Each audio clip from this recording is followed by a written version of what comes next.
Labas rytas visiems, tikiuosi, kad manęs dar nepamiršot, nes kas mane žiūri dažnai žinot, kad aš keliu filmukus kasdien arba kas antrą dieną, o dabar nebuvo gerą savaitę, bet mano filmukai vėl turėtų padažnėti. Ir šiandien mes turim sutvarkyti kelis reikalus, tai jūs keliausit kartu su manimi, bet pirmiausia, mes turim sulaukti šaldytuvo, nes labai iš tikrųjų įdomi istorija buvo. Pirmiausia, mes šaldytuvą nusipirkom vienoje internetiniai parduotuviai ir po kelių dienų jie nei iš šio, nei iš to mūsų užsakymą atšaukė, be jokio logiško paaiškinimo, taip iki šiol nelabai žinom, kas nutiko. Tai mes sakom, tiesiog važiuojam parduotuvę, ten užsisakysim kelios dienos ir atveš mūsų šaldytuvą. O gavosi taip, kad mes nuvažiavom į vieną, į kitą, į trečią parduotuvę ir bėda ta, kad sako, taip, mes turim šaldytuvą, kurio jūs norit, bet reikės laukti maždaug mėnesį laiko. Tai, sakom, šiek tiek yra per ilgai, tai bandysim ieškoti kažkokio kito varianto. Ir dabar pagaliau radom praeitą savaitę, jeigu neklystu, jo buvo lygiai, nepalaukit, nelygiai, buvo prieš 6 dienas atgal. Vienoje iš kitų parduotuvių internetinių radom tą patį šaldytuvą, kurio norim. Ir ten buvo parašyta, kad iki 7 dienų atvežimas. Nu, tai sakom, savaitę laiko, normalus laukimo laikas, tai galim tiek palaukti. Tai va, tai rytoj turėjo būti paskutinė diena, bet jie paskambino, kad atveš šiandien. Vienintelė bėda, kad jie nepasakė kelintą valandą. Tai realiai turi visą dieną sėdėti namie ir laukti. Tai dabar yra, jeigu neklystu, žinokit, 1 ar pusė 2. Nu, kaip matot, aš dar su pižama bereisiu ruoštis. Tai dabar paskambino, kad turėtų neužilgo atvežti. Tai aš tikiuosi, kad tas neužilgo ir tikrai bus greitai. Tai va, tai sulauksim to. O tada mes keliausim viską tvarkytis. Tai žodžiu, einu aš dabar tada susiruošiu, nes kaip matot, dar visa makiažo plaukai nesutvarkyti niekas.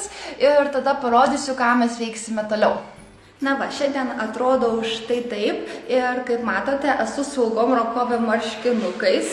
Šitie dar yra iš Airijos, aš jums jos rodžiau kažkada labai seniai hole, man atrodo gal prieš 1,5 metų.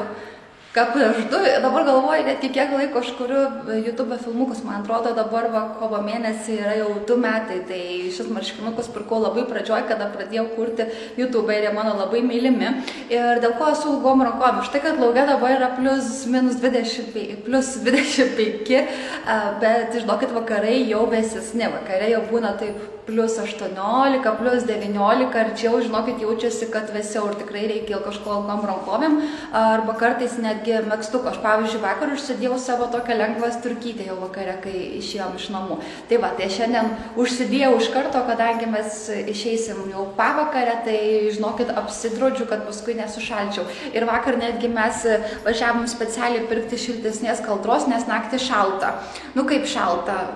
Nakties metu būna tai maždaug gal +17, +16, tai nėra kažkas tai labai šalto. Bet žinokit, namuose jau man jaučiasi. Gerai, man atrodo, žinokit, šaldytuvas atėjo, atvažiavo, tai bėgo atrakyti durų.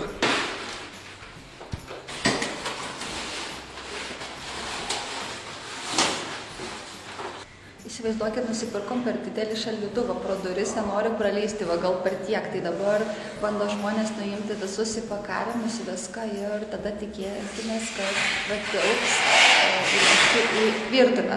Aš dabar tai pagalvojau, kad mes visus daiktus perkam per didelius, lova per didelė, čiut praėjo pro duris, stalas irgi užtruko pusę dienos, kol viršų atnešė, dabar šaldytuvas.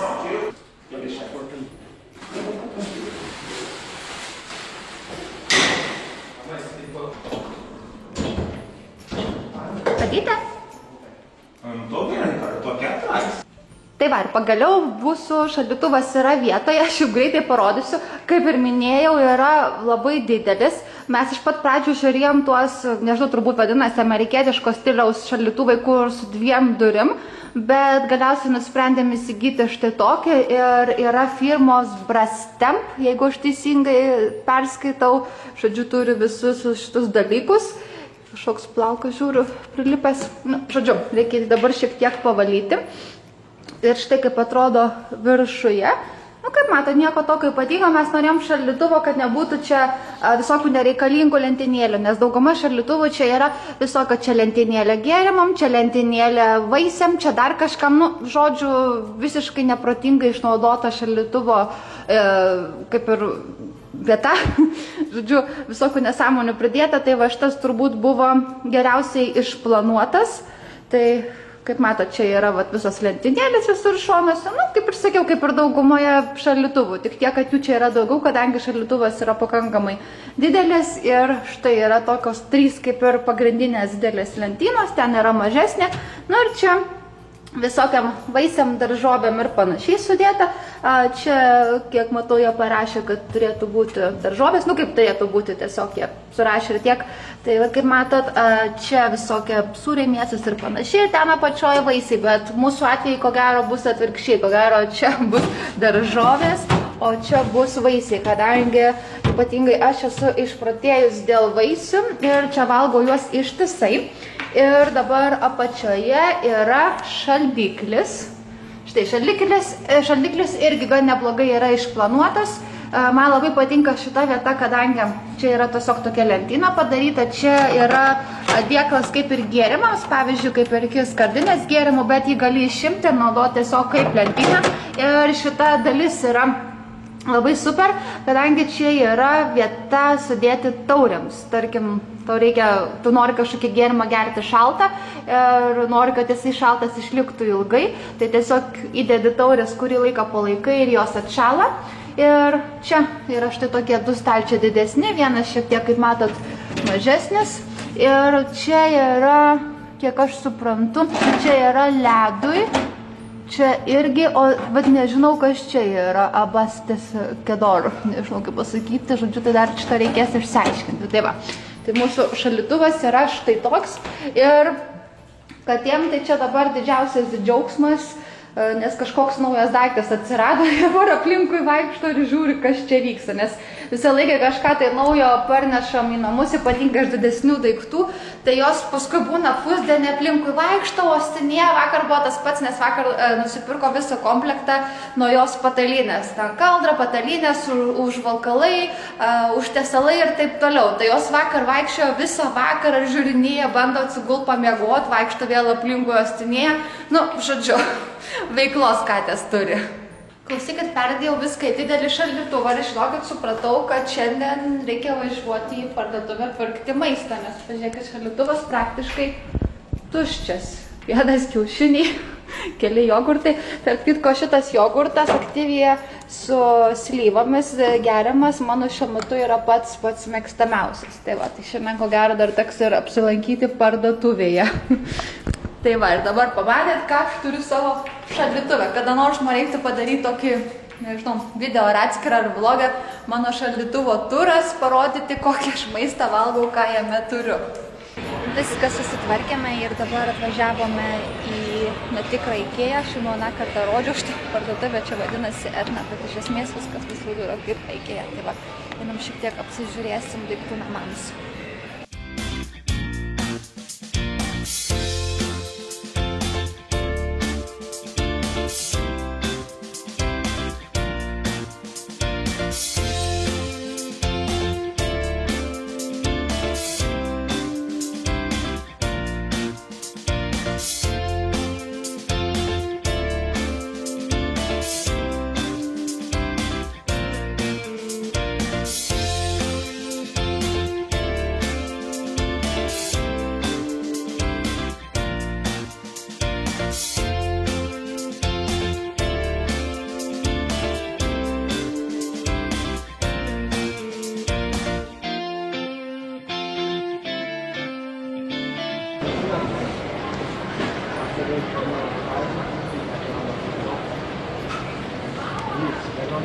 Atvykome į vieną iš prekybos centrų, kadangi už geros valandos turim susitikti su mano drauge ir dar turim labai daug laiko, tai atėjom pavalgyti.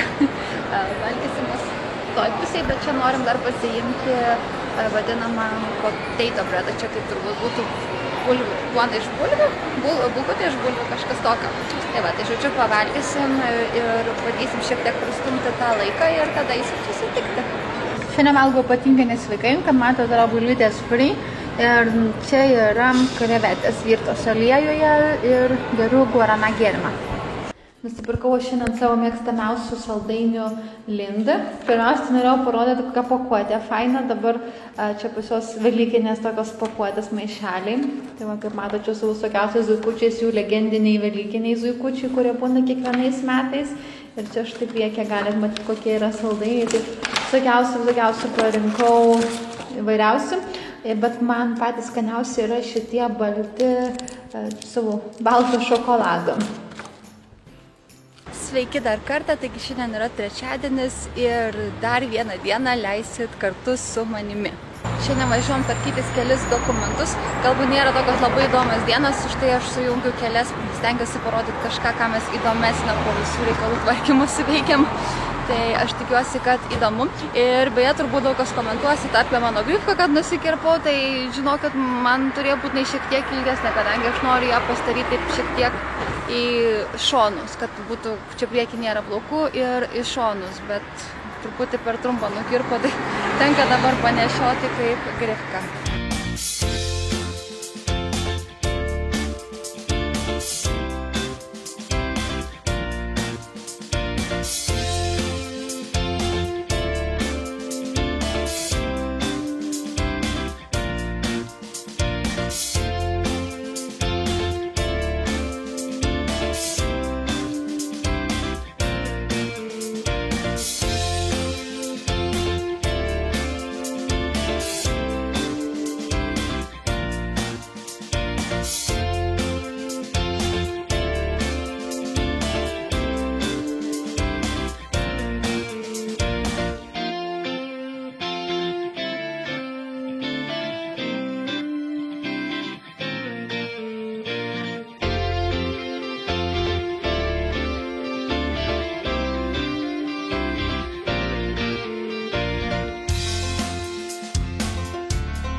Tai įsivaizduokit, mes tik tai dabar grįžom namo, jau yra pakankamai vakaras ir šiandien visą dieną tvarkėme visokiausius dokumentus ir galvojom, kad tai užtruks porą valandų ir visa likusi diena bus laisva.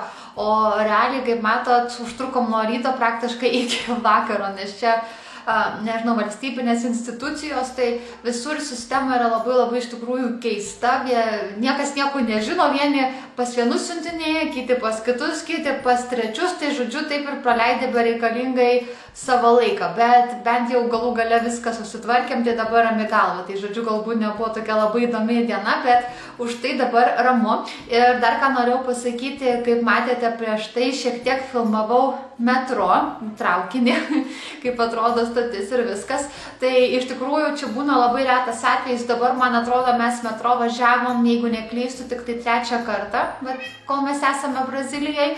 Ir ne dėl to, kad traukiniai būtų negeri ar kažkas ne taip, viskas yra su jais gerai, bet problema, kad sistema yra labai įdomi, pavyzdžiui, nėra visur metro stotelių, tarkim, nuo mūsų iki artimiausios metro stotelės reikia važiuoti su Uberiu, nes realiai nueiti būtų nerealiai toli, tai dažniausiai taip ir būna, kad tiesiog užsikvieti Uberį ir važiuoji, kur tau reikia ir metro nebevažiuoji, tai va nebent traukinį gali naudoti, jeigu kažkur tai reikia pavažiuoti ten, nežinau, porą stotelių centre arba kur yra geras susisiekimas. Tai dėl to iš tikrųjų trūksta, nes tokį man labai patikdavo iš tikrųjų metro važinėti, nes stotelėse kiekvieno kampo traukiniai važiuoja kas porą minučių, nu, realiai pats geriausias būdavo susisiekimas, geriau nei mašina, nei taksi, nei autobusas, nei dar kažkas, tai va. Tai šiandien pataikiau tos progos, kada teko mums pravažiuoti, tai šiek tiek jums pafilmavau. Iš tikrųjų, galbūt nieko ypatingo, turbūt visos metro stotis labai panašiai atrodo, tarkim, ir to pačio San Paulo, ir Londono, ir Tokijos. Tai nepasakyčiau, kad yra kažkoks milžiniškas skirtumas. Aišku, šiek tiek skiriasi, kaip viskas yra sutvarkyta, bet esmė pagrindė yra panaši. Tai va, ir dar parodysiu aš jums greitai 2 pirkinius, tai nei šiandien, nes šiandien mes niekur labai daug neprivaikščiojom, tai nebuvo kur ko pirkti, bet iš anos dienos jau įsigijau 2 drabužius prieš kelias dienas. Čia tokie, kaip aš sakau, bebrandiniai, kada būna visokios parduotuvėlės, nežinau, gatvelėse, čia San Paule, kur pardavinėja drabužius, kurie neturi ten nei kažkokio brandų, tiesiog tokie, kaip būna kinietiški atvežti. Bet radau 2 tokius labai įdomius, tai galvoju, parodysiu ir jau nedėsiu į naujų pirkinių video, nes net nežinau, kada darysiu iš tikrųjų tų naujų pirkinių video. Tai tiesiog dabar greit ir parodysiu. Tai pirmas daiktas, kurį aš retai perku, tai yra kelnės, nes aš kelnių, kaip žinot, nelabai daug nešioju, kartais, bet pakankamai retai. Tai yra štai tokios šviesiai rudos spalvos. Kaip matot, gale yra štai tokios platėjančias. Aš, kai buvau jaunesnė, nežinau, kai buvau gal kokių 17-18, tai aš labai tokias kelnes platėjančias mėgau. Paskui perėjau ant siaurėjančių ir dabar vėlgi pamėgau platėjančias kelnes. Ir, kaip matot, labai tokia įdomi medžiagytė. Kažkaip, net nežinau kaip paaiškinti, bet tiesiog tokiais nerambukais, bet va matot, kaip ta medžiagytė padaryta. Ir, žodžiu, labai jos tokios tampamos, tai tokia vos ne ale kaip leginsai būtų. Tai va, tai turėtų būti labai patogus ir gražiai atrodyti ir specialiai matavausi, nes kad tokias kelnes turbūt dažniausiai net nesimatuočiau, pasimčiau savo dydį ir viskas, bet galvoju tam, kad pasižiūrėti, ar nepersimato apatiniai, nes kartais būna su tokiom kelniam, kad jeigu medžiagytė yra šiek tiek plonesnė, būna, kad persimato arba labai matosi apatinių juostos, tai už tai ir žiūrėjau, bet šiaip atrodo viskas gerai. Ir kitas daiktas tai yra suknelė, kuri man irgi labai patiko.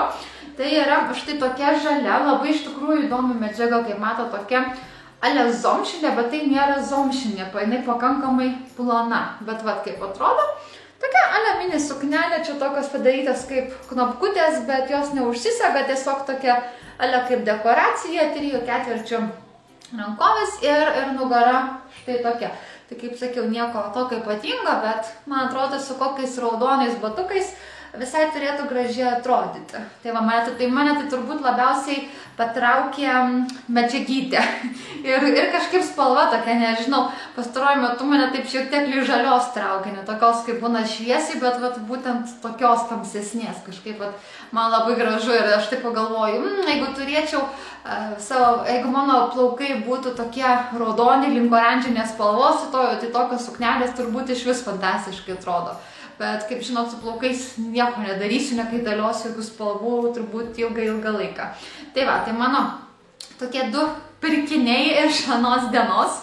Nes, kaip sakiau, pirkinių video net nežinau iš tikrųjų, kada bus, esu užsisakius iš kelių internetinių parduotuvių, tai turėtų kažkada ateiti, bet čia dar vienas dalykas labai įdomus yra su paštu. Tarkim, dabar mano 2 siuntiniai jau atėjo prieš ilgą laiką, bet aš jų dar neturiu. Vienas yra iš Amerikos ir kitas yra iš vienos iš kiniečių parduotuvės. Nu, žinot, kaip aš dažnai parodau iš kokios Tinrompės, Shein ir taip toliau, iš tų parduotuvių. Tai, žodžiu, vienas siuntinys iš Amerikos yra pastrigęs Brazilijoje jau mėnesį laiko, nes aš internete seku tiesiog žiūrėti, kada viskas ateis. O iš Kinijos jau dabar 3 savaitės. Ir kaip yra, jie pašto perskirstimo poste, nežinau, kaip turbūt taip ir vadinasi, jie kartais užlaiko tiesiog. Jeigu, tarkim, daugiau siuntinių, tai jau užlaiko, nes jiems viską reikia patikrinti, kas viduje, jeigu kažkokia bus grožio produktai ir dar kažkas, tai jie uždės būtinai muitą, patikėkit, čia nepraslysi, būtinai uždės muitą. Čia jie labai tokius dalykus žiūri. Ir tiesiog, kadangi jie niekur neskuba, tai jie ir taip ir laiko mano siuntinius. Tai aš tikiuosi, kad greitai viskas ateis, kad nelaikys labai ilgai, nes mano vyras sakė, kad yra buvę iki tiek, kad siuntinius yra užlaikę žmonėm iki pusės metų. Dėl to, kad čia žmonės labai dažnai susigalvoja streikuoti. Ai, per maža alga. Ai, pastreikuosiu savaitę 2 nedirbsiu. Ai, man nepatinka darbo sąlygos. Ai, streikuosiu. Tai čia, žinokit, labai yra dažnas atvejis. Tai va tas pats yra ir su paštu. Tai labai iš tikrųjų įdomi ir turbūt čia nėra geras dalykas, nes Lietuvoje kažkaip man yra turbūt savaitę laiko ilgiausiai užlaikę, kada eina per muitinę ir ten kelias dienas laiko, kol viską pertikrina ir tuomet paleidžia arba jau uždės tau muitą, kas realiai Lietuvoje labai retai nutinka. Tai va, tai dėl to labai iš tikrųjų įdomi, tai kaip ir sakiau, tikiuosi, kad greitai ateis ir tuomet galėsiu daryti jums naujų pirkinių filmuką. O dabar žinokit, einu į dušą, noriu nusivalyti savo visą makiažą, lysti dušą, biškai sušil, kažkaip vat išėjau su tokia palaidinė 3 ketvirčių, bet dabar man vakare, žinokit, vėsų. Iš manęs tai vyras juokiasi, sako, laukia +20, dabar jinai visą šalą. Nu, aš nežinau, man žinokit šalta, gal aš sergu, gal peršalau, ar kaip, arba rankos mėlynos, nosis šalta. Tai, žodžiu, einu aš į dušą, į karštą dušą, kad sušilčiau, nusivalyčiau veidą ir persirengčiau pižamą. Na ką, žinokit, jau mano turbūt paskutinis pasijungimas, kadangi ruošiuosi aš eiti miegoti, tai kaip visada labai tikiuosi, kad jums patiko mano vlogas ir ačiū, kad manęs nepamiršot, o mes pasimatysim kituose filmukuose bei vloguose. Labanakt. Katytė, šiai. Tete. Katytė.